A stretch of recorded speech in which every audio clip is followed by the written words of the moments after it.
Hola hermanos, ¿qué tal? Buenos días.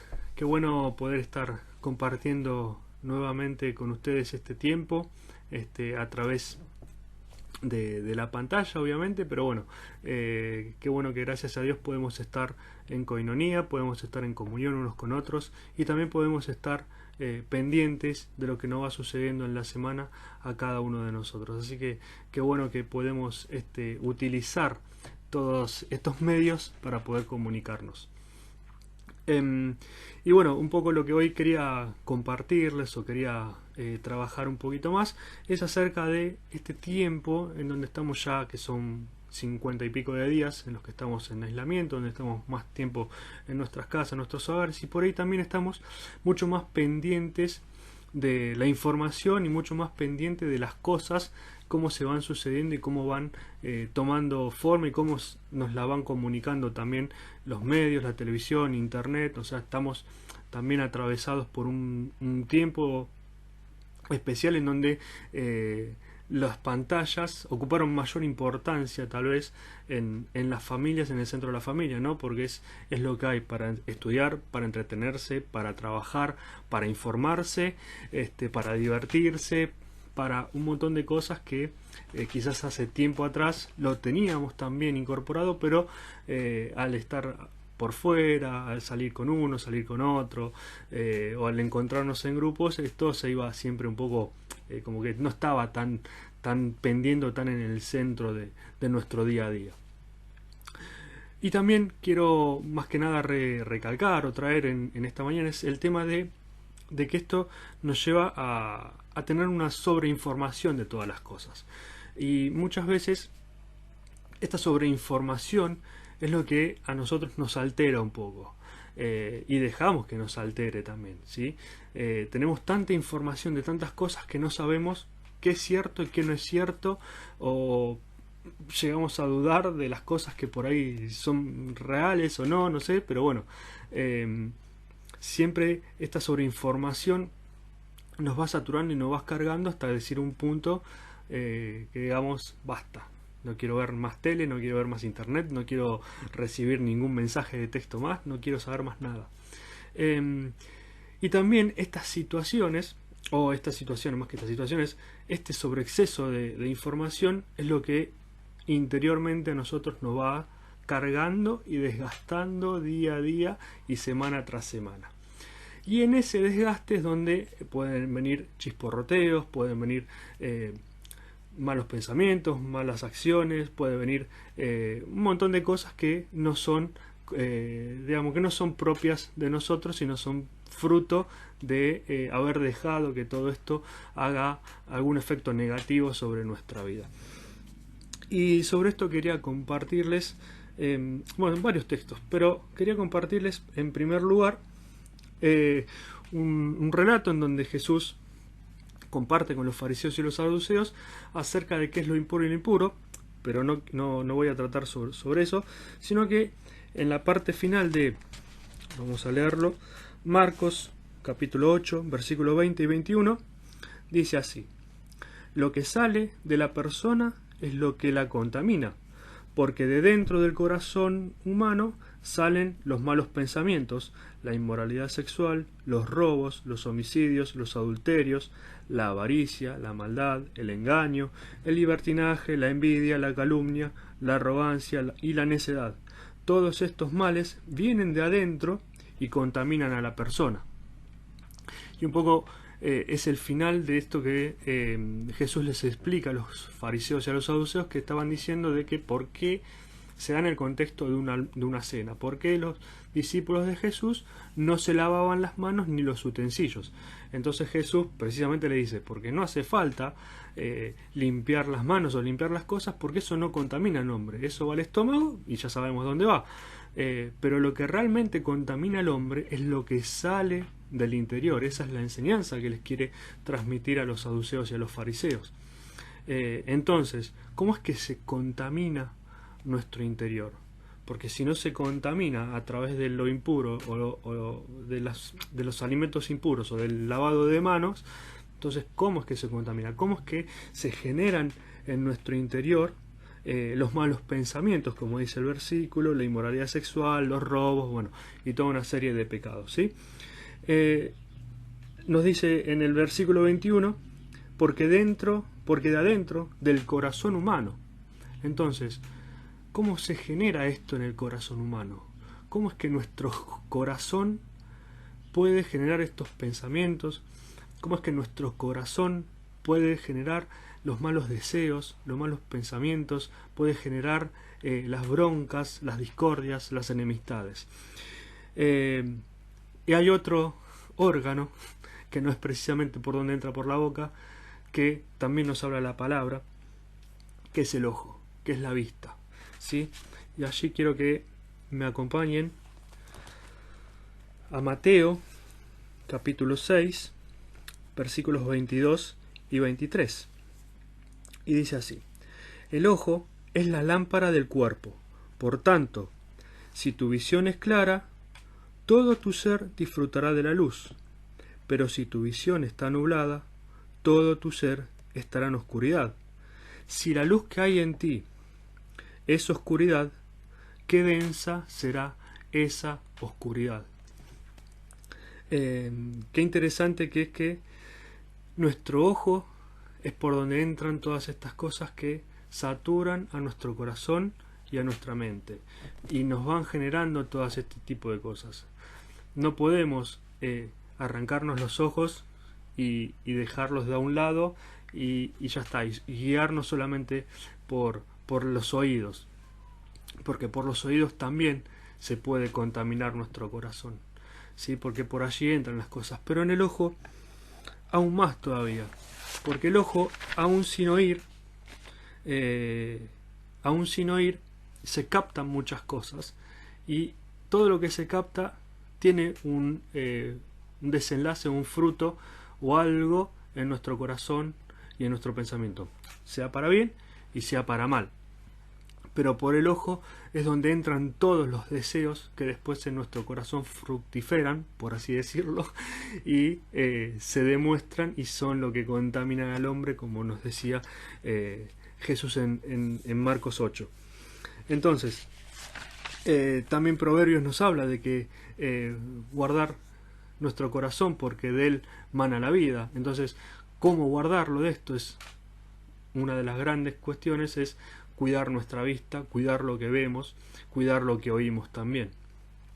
Pero obviamente que estamos en un mundo, en un contexto, ya desde hace un tiempo, rodeados de un montón de cosas visuales que captan nuestra mente, nuestra imaginación, que captan lo que transitamos día a día, que captan también nuestros deseos, ¿no? Es como que ya hay todo digamos, toda nuestra vida está rodeada hacia eso, ¿no? Es decir, bueno, a ver qué manzana más rica hay o qué fruta más rica hay porque la vemos por la pinta, o muchas veces también decimos, bueno, la comida por donde entra por los ojos y ahí nos da ese deseo, esas ganas de comer cierta comida o cierto lugar, o también lo que es venta de productos. Nos ofrecen y nosotros decimos, bueno, compramos o no compramos, pero entra todo por los ojos. Entonces nuestra vista está en constante movimiento, está en constante funcionamiento, tanto para bien como para mal. Y un poco lo que me gustaría enfocar esto es en cómo reaccionamos nosotros y en cómo debemos de cuidarnos nosotros, sabiendo de que el ojo es la lámpara del cuerpo y teniendo en claro estos dos versículos de Mateo, sí, que los vuelvo a repetir. Dice: por tanto, si tu visión es clara, todo tu ser disfrutará de la luz. Si tenemos una visión clara, vamos a estar en paz con Dios y con los hombres, con Dios y con nuestro prójimo, con todo. Si nuestra visión es clara, disfrutaremos de esa paz y de esa tranquilidad que solo la da el Señor. Ahora, si tu visión está anulada, si nuestra visión está anulada, todo nuestro ser estará en oscuridad. Y si la luz que hay en ti, en nosotros, es oscuridad, qué densa será esa oscuridad. O sea, muchas veces creemos que tenemos luz, pero en realidad son destellos de oscuridad que nosotros pensamos que son luces. pensamos que es una luz verdadera, y sin embargo son destellos de la oscuridad. Y ahí sí es donde aún más la oscuridad va trabajando en nuestro corazón y en nuestro interior. Con esto no quiero decir de que todos tengamos un corazón oscuro, sino que precisamente podamos tomar este texto para poder cuidar nuestra vista y nuestros ojos. Y un poco teniendo en cuenta esto, hay muchos ejemplos y muchas curaciones de ciegos en los 4 evangelios. Es interesante que tanto la liberación de endemoniados como la curación de los ciegos es muy importante y repetitiva en los 4.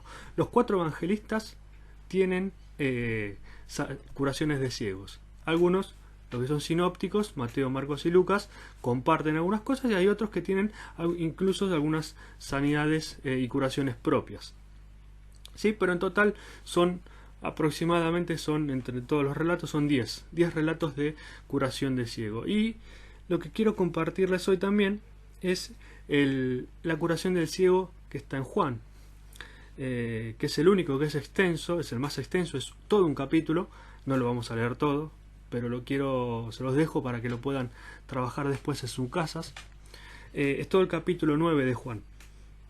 Y a lo que voy es que cada sanación o cada sanidad, cada curación de estos ciegos, Jesús obra de manera diferente, ¿sí? Por ahí el que más tenemos claro es Bartimeo, el que grita: Señor, hijo de David, Señor, hijo de David. La multitud, los discípulos no lo dejan llegar hasta que él se llega y le dice: saname, y Bartimeo es restaurada la vista instantáneamente. Está los otros ciegos en donde Jesús escupe en el ojo y después le pone barro y lo sana con el barro. Y después está el otro que va también similar a este de Mateo del barro, pero no escupe directamente sobre la vista del ciego, sino que con su saliva Jesús hace un ungüento de barro y luego lo unge en los ojos de este ciego, que es ese el que quiero sacar algunos puntitos allí para que vayamos trabajando. Así que vamos a buscar Juan capítulo 9. Voy a leer solo la primera parte porque es bastante extensa, porque en el medio hay muchos cuestionamientos de la sanidad, de quién lo sanó, de cómo lo sanó. Pero no quiero adelantar tanto, pero voy a tomar algunos fragmentos salvo la parte inicial. Entonces, Juan capítulo 9, versículo 1 dice: a su paso, Jesús vio a un hombre que era ciego de nacimiento, y sus discípulos le preguntaron: Rabí, para que este hombre haya nacido ciego, ¿quién pecó, él o sus padres? Ni él pecó ni sus padres, respondió Jesús, sino que esto sucedió para que la obra de Dios se hiciera evidente en su vida. Mientras sea de día tenemos que llevar a cabo la obra del que me envió. Viene la noche cuando nadie puede trabajar. Mientras esté yo en el mundo, luz soy del mundo. Dicho esto, escupió en el suelo, hizo barro con la saliva y se lo untó en los ojos al ciego, diciéndole: ve y lávate en el estanque de Siloé, que significa enviado. El ciego fue y se lavó, y al volver ya veía. Sus vecinos y los que lo habían visto pedir limosna decían: ¿no es este el que se sienta a mendigar? Unos aseguraban: sí, es él. Otros decían: no es él, sino que se le parece. Pero él insistía: soy yo. ¿Cómo entonces se te han abierto los ojos?, le preguntaron. Ese hombre, que se llama Jesús, hizo un poco de barro, me lo untó en los ojos y me dijo: ve y lávate en Siloé. Así que fui, me lavé y entonces pude ver. ¿Y dónde está ese hombre?, le preguntaron. No lo sé, respondió. Es interesante esta primera parte porque Jesús ve a este hombre sin que el hombre le pida nada. Jesús lo ve y sabe que era ciego de nacimiento y se le acerca y se le va a acercar para sanarlo, y empieza esta cuestión de los discípulos de quién pecó, porque recuerden que en aquellos tiempos, en aquel tiempo, pensar de que una persona enferma, ya sea un leproso, Un leproso, bueno, era casi como estar muerto en vida.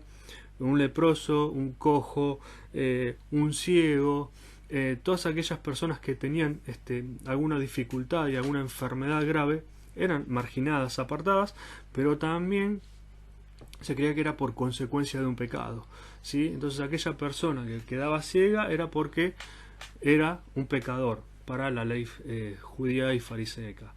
Entonces, en este caso que el ciego era ciego de nacimiento, perdón por la redundancia, que era ciego de nacimiento, esta persona que era ciega de nacimiento, los discípulos le preguntan, pero ¿y acá quién pecó? ¿Él o sus padres?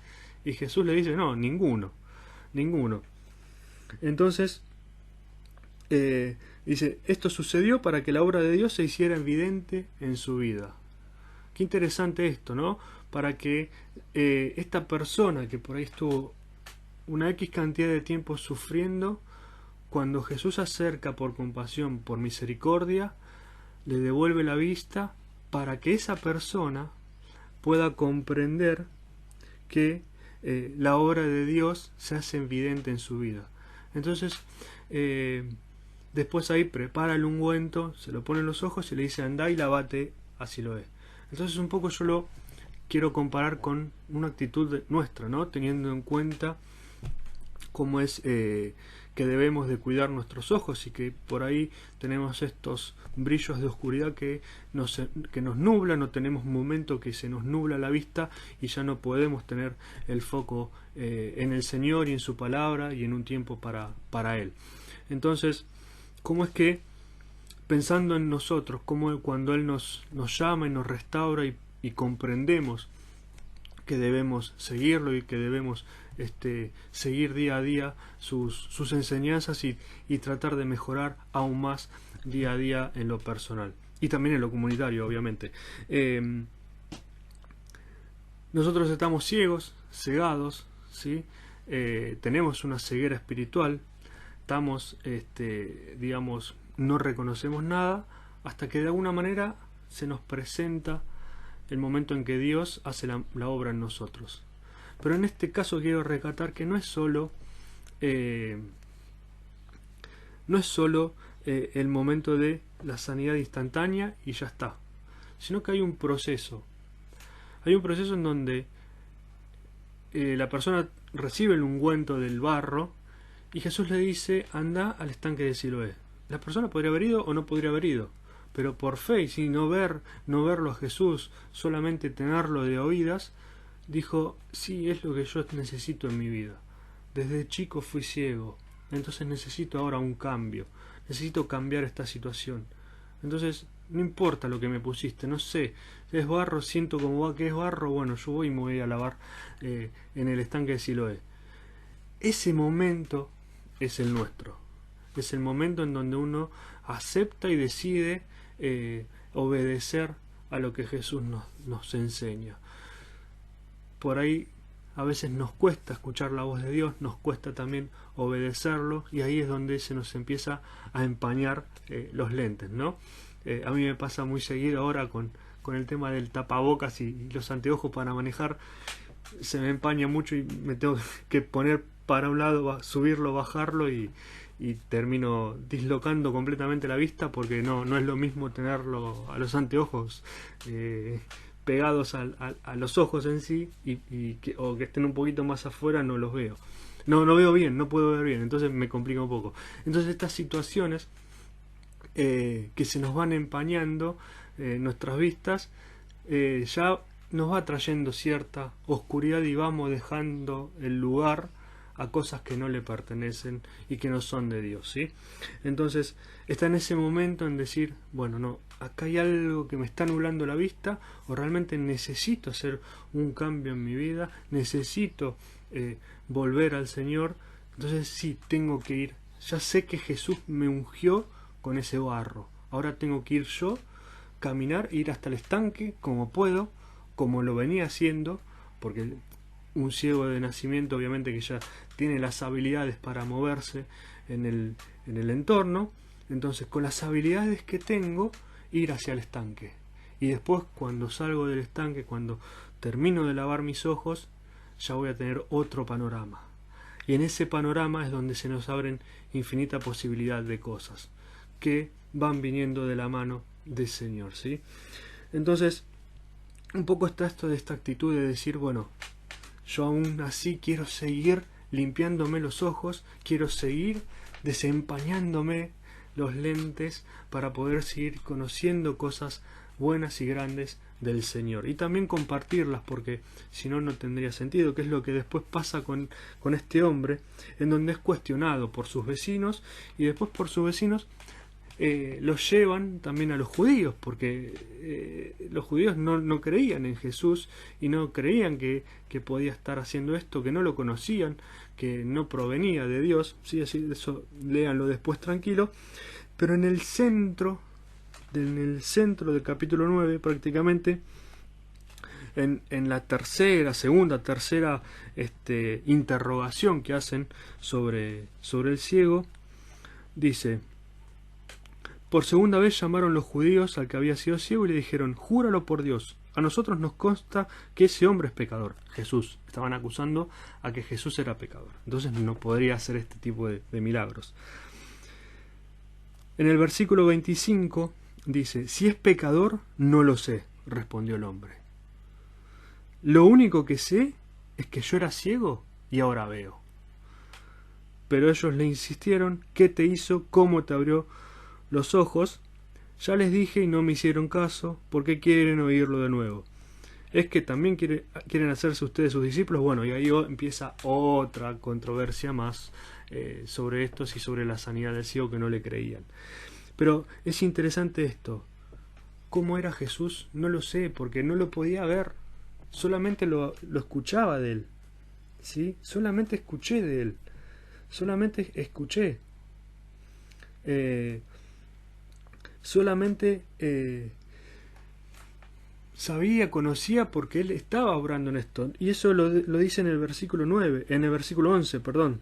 Dice: ese hombre que se llama Jesús hizo un poco de barro, me lo untó en los ojos y me dijo: ve y lávate en Siloé. Así que me fui y me lavé, entonces pude ver. No lo tenía con claridad a qué era Jesús ni lo que podía hacer en su vida.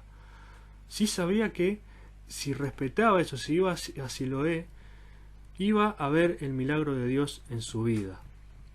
Y muchas veces eso es lo que ocurre en nosotros. Estamos como tanteando la situación, tanteando todo, pero sabemos que al fin del todo, de lo que podamos nosotros, de lo que nos toca a nosotros hacer en cierta situación, al final de eso vamos a ver con mayor claridad. Y es interesante este punto de que lo único que sé es que yo era ciego y ahora veo. ¿Cómo era Jesús? No sé. ¿Qué hizo? No sé. Si el barro, aparte de barro, le puso arena, no lo sé. Bueno, ejemplo, ¿no? Es una cosa así simple, ¿no? Pero no lo sé. Pero yo sé que existía, que estaba, tengo fe en él. Pero yo tenía que hacer algo también para poder seguir viendo. Y ahí lo reconoce, y reconoce de que fue limpio y no sabe cómo era. Ya para el final, a partir del versículo 35, ya el título de nuestra Biblia, aunque saben lo que pienso a veces de los títulos, pero en este caso nos ayuda, dice: la ceguera espiritual. Y en el versículo 35 dice: Jesús se enteró de que habían expulsado a aquel hombre y al encontrarlo le preguntó: ¿crees en el Hijo del Hombre? ¿Quién es, Señor? Dímelo para que crea en él. O sea, estaba cara a cara con Jesús, quien era el que no lo había visto y que le había puesto el barro, pero ya había creído y lo había confesado delante de los fariseos y de los judíos. Pues ya lo ha visto, le contestó Jesús, es el que está hablando contigo. Creo, Señor, declaró el hombre, y postrándose lo adoró. Entonces Jesús dijo: yo he venido a este mundo para juzgarlo, para que los ciegos vean, y a los que ven se queden ciegos. Algunos fariseos que estaban con él, al oírlo hablar así, le preguntaron: ¿qué, acaso también nosotros somos ciegos? Jesús les contestó: si fueran ciegos, no serían culpables de pecado, pero como afirman que ven, su pecado permanece. Qué interesante que el hombre hasta este momento venía creyendo en Jesús y creyendo y contando tantas veces, primero a los suyos, a los que estaban ahí en su, en su pueblo, en su barrio, después una vez más a los fariseos, después otra vez que lo volvieron a interrogar, ¿sí? Y finalmente se encuentra cara a cara, y de cara a cara no lo reconoce porque no sabía cómo era Jesús. Pero cuando Jesús habla con él y le dice, pues ya lo has visto, ya reconoce su voz, reconoce quién era, y ¿qué es lo que hace? Creo, Señor, le dice, le responde, y postrándose lo adora. Cuando todos nosotros reconocemos al Señor, nos reconocemos delante de Él, nos presentamos de Él, y Él nos purifica, nos limpia, nos sana, nos cura, nuestra actitud tiene que ser esa actitud de decir, ya estás, te adoro, no existe más nada. Quiero ver, ahora veo con claridad, mis ojos son abiertos y quiero seguir viéndote a vos. No quiero seguir viendo otra cosa. No quiero estar en tinieblas, no quiero estar en oscuridad. Entonces, muchas veces tenemos que tener y recordar, ¿no?, este tipo de curaciones sobre la ceguera para poder ver cómo nosotros hoy estamos siendo enceguecidos, pero de otra manera, ¿sí?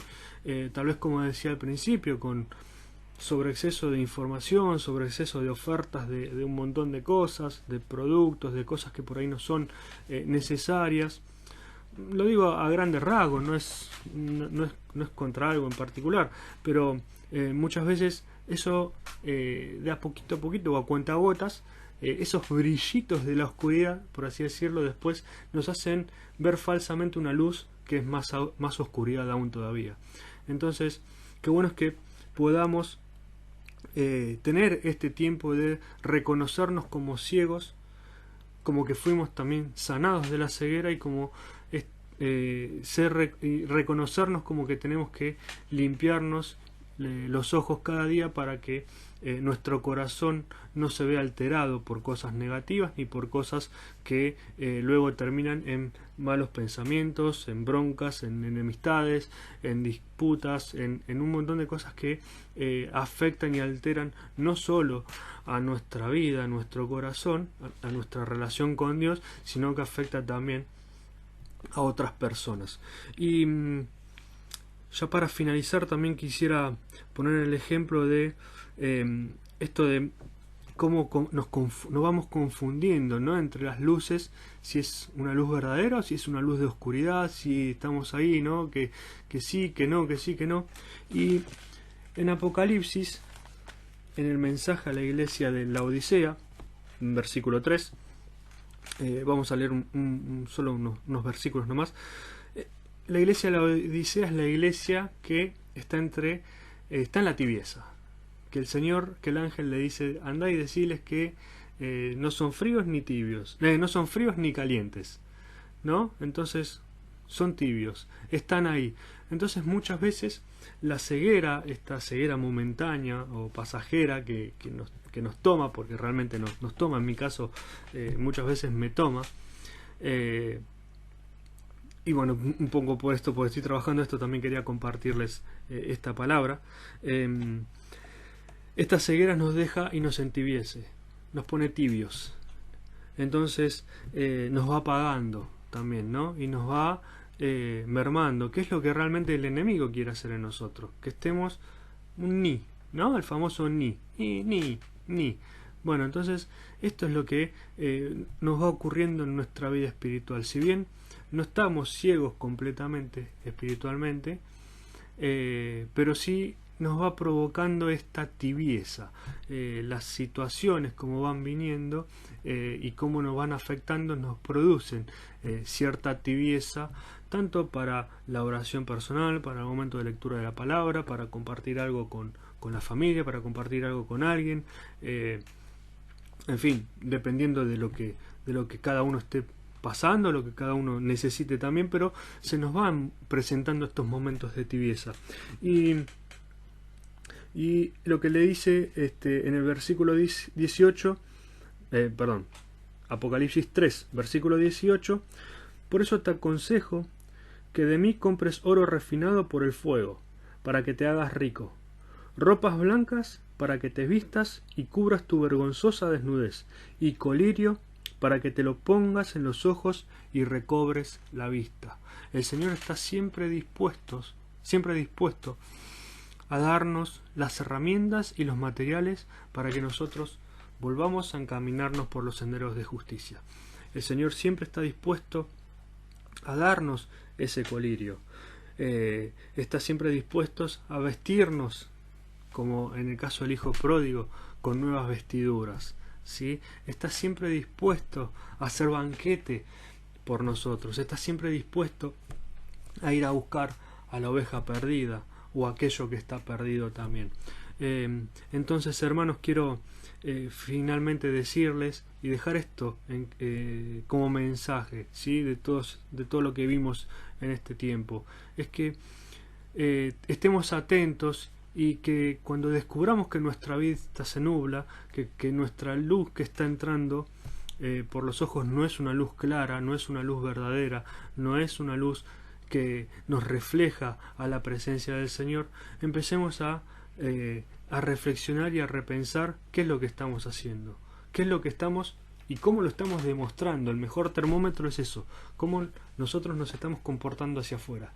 Si hacia afuera nos estamos comportando de una manera que no es correcta, que no es adecuada, que no es de la forma que Dios quiere, evidentemente hay algo que nos está haciendo estragos o nos está haciendo un poco de cortocircuito. O incluso también si se nos vienen ciertos pensamientos que no son pensamientos de bien, sino que son pensamientos de mal, también hay algo que estamos consumiendo, que nos está entrando por la vista como principal conductor de lo que consumimos y de las cosas que están hacia nuestro alrededor, que afectan a nuestro corazón, ¿sí?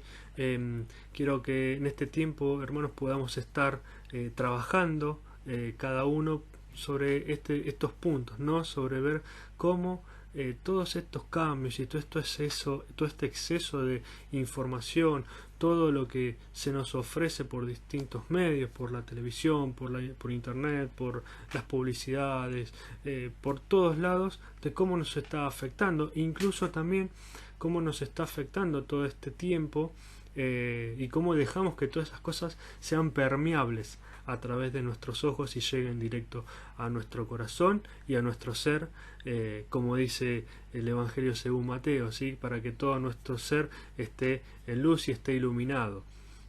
Nuestra vida esté iluminada y también así seamos luz para los demás y resplandezcamos también de esa luz.